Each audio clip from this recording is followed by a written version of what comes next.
Thank you very much, Maria, for that kind description. I am very happy to be here and quite excited since this is the first time we talk in public about the bandage here we call PressCise. We just filed the patent application, so is there any better place to start here than in Park Annual to describe this to you? I don't think so. So we are going to start with describe the background in medtech, and always has to start with a good question. Well-based in the medical field, and our guy here is partially disguised. He is Ernie Mattsson, professor in vascular surgery, and he has a special ability to find such excellent questions that goes over the boundaries. So a couple of years ago, he came to me, I have a great challenge I think we should work on, and that is related to the most common surgical procedure, varicose vein surgery. And it goes like this. That year, Ernie made over 400 such operations just by himself. And it starts with a tube being rolled up the leg to make it a little bit more empty on the veins just beneath the skin. And after the veins that should be removed are removed, he has to put some pressure back on the leg in a compression bandage like that, and then roll off the tube again, and it all will heal perfect if he finds the right pressure window.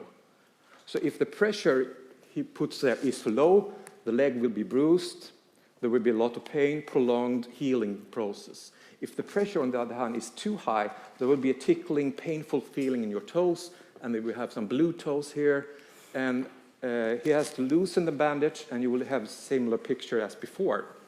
So the trick or the challenge here is to find the right pressure. Is this a common thing?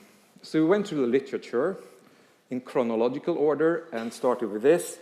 Here is Achilles helping a less indestructible friend with the bandage. So did Achilles know about what kind of pressure he wanted, or was he just guessing? And how is the situation today?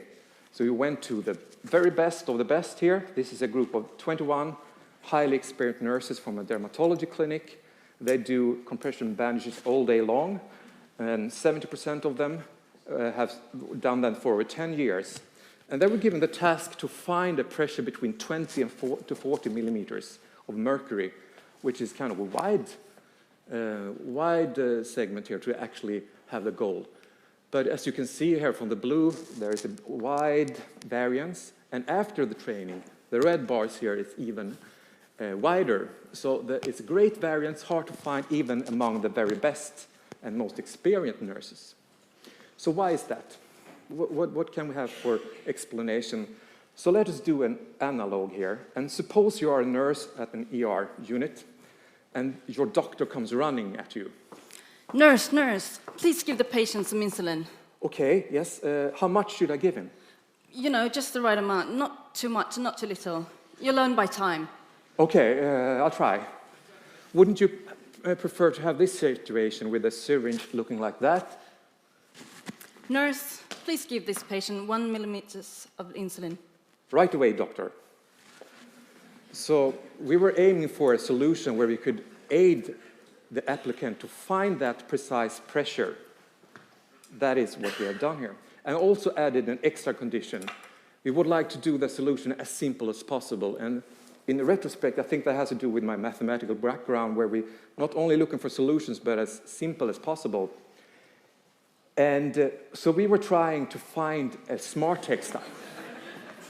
Okay, maybe that doesn't look simple, but what we're aiming for here is to find a way how to express, you know, when we pull this, and that is then translated into pressure on the leg. How does that work? And you don't have to worry about the details. I would love to present that, but I'm strictly forbidding to say that right now. We have limited time here. But what you should remember is the bottom line here, that the pressure is created by three things here. Tension, that is how you pull this. Thickness, that you can see as the overlap. And the curvature. And the curvature is how much the leg is bending. It's bending less than down here. So you can have a feel for that if you go to the table here and you do this. Let's see if you can do that. You stretch very hard, and it doesn't, you know, there is no pressure on the table really. But if you do the same thing on your leg, you can actually feel the pressure. If you do it down here, it's even more. So that's easy to feel. So we have a pressure given by the curvature. So let's go back to the formula once more. We would like to create something that would give a controlled pressure, and we would like to control the tension. That can be done by some visual aids. Different inventors have done that, and we had our own version of that. We can control the thickness, rather straightforward. I can show you just in a second how that's done. But the curvature, how can we monitor the curvature? You know, even without electronics, it's very hard. So I was kind of frustrated for that for a couple of weeks, and then one morning in the car, I thought about a crazy idea. Luckily, I wasn't driving, so I could continue to think about that. And that was to take this guy here, the tension, and let it compete with the curvature. Let them match themselves out. So it goes like this, and I hope you can see this. So this is a very key here. This is now the new bandage. It has a line like that, and that is to follow the overlap. That is control the overlap. But the real key is those lines here that are repeated with even distance.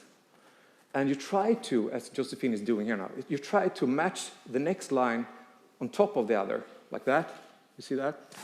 So eventually it will look like that.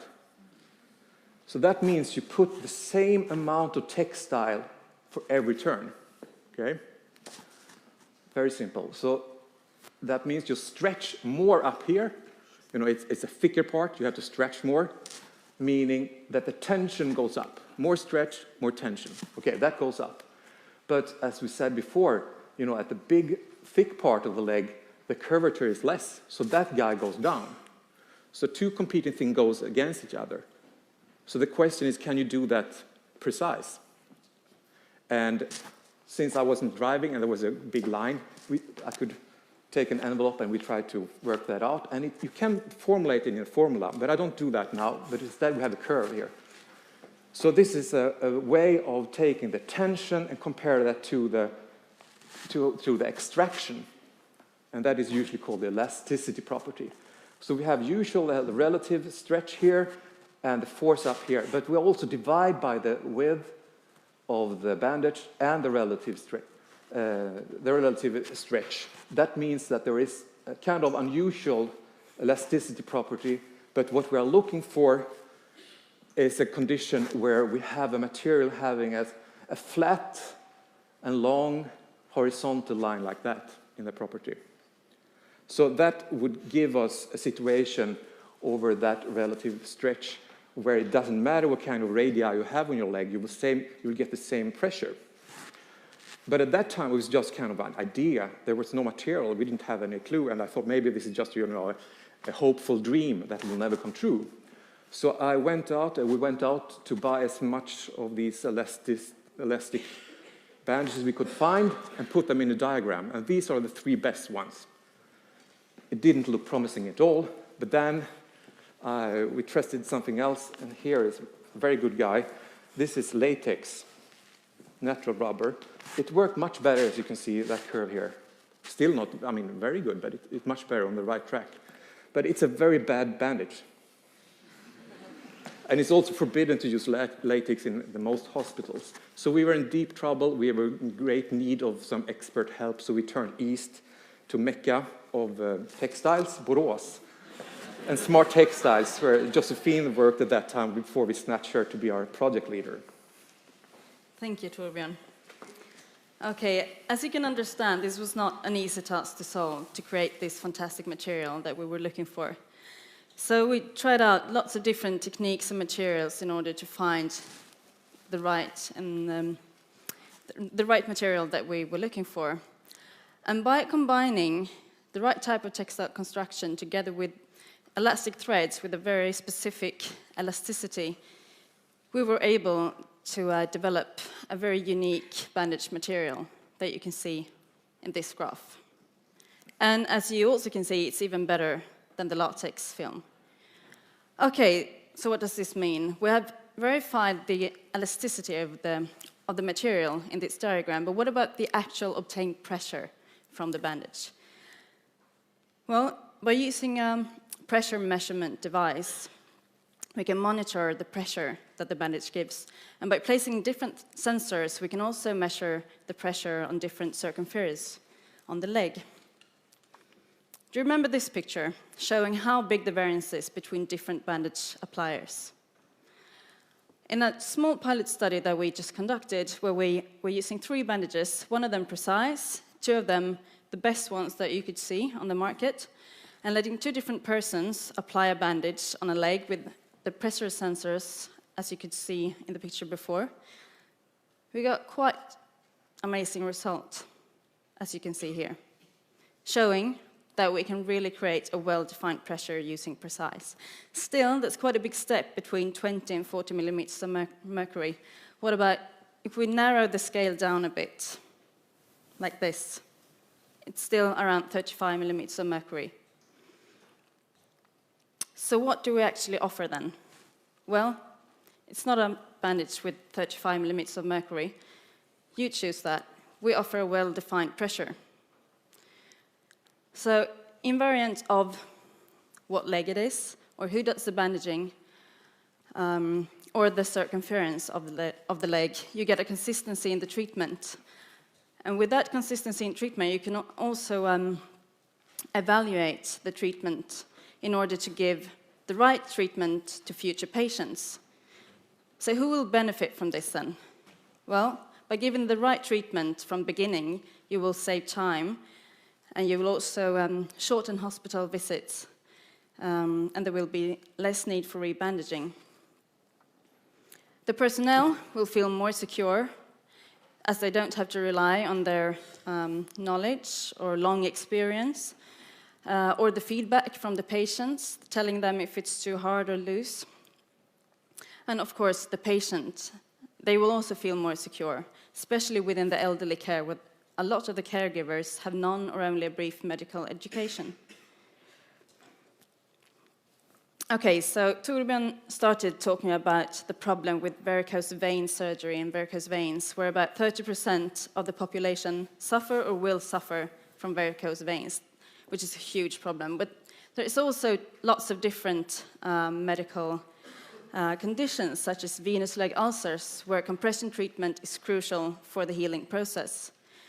These figures from last year, they only show the potential within this compression therapy market.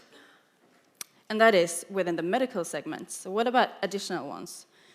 Well, we're also looking into sports and horse market, where you use compression bandages for precautions, treatment of injuries, and recovery.